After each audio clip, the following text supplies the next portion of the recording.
GettyTheresa May is currently dealing with the fine print on the rights of EU citizens who live in UKOriginally scheduled to be published last summer. The document's release date will now be pushed back even further, while the government seeks advice from the Migration Advisory Committee on how best to overhaul the country's immigration system. Theresa May is currently dealing with the fine print on the rights of EU citizens who live in Britain. The EU withdrawal agreement drawn up in December handles some of these issues, but she is expected to spend time hashing out even more details with EU bosses. A spokesman for the Home Office said in December, "We reached a deal with EU citizens' rights and our priority now must be to agree the detail of the implementation period." Mrs. May is also handling the contentious topic of whether or not to include the number of overseas students in the UK's net migration figures. So far, she has made it clear that she will continue to resist pressure to remove overseas students from immigration figures.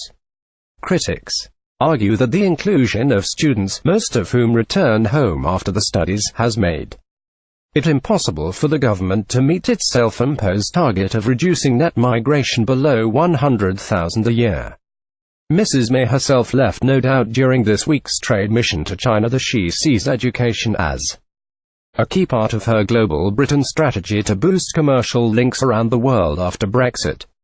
Her first destination on the three-day trip was Wuhan in central China, little known to most Britons but home to one of the country's most prestigious universities and the largest number of students of any city in the world. Getty Home Secretary Amber Rudd is opposed to students being counted in Home Office figures there. She spoke to students about her ambitions to increase numbers of Chinese students in the UK at about 150,000 currently, the biggest contingent from outside the EU, but she told reporters travelling with her that she had no plans to change the policy of including students in migration statistics, which she has maintained through 6 years as Home Secretary and 18 months as Prime Minister, despite reported pressure for change from within her own cabinet. She said, "You won't get a different answer from what I've said over the years. The reason students have been in the numbers is because it's an international definition of a migrant. It was important to look at what was happening with students in the UK when I was Home Secretary. There was a lot of abuse taking place in colleges."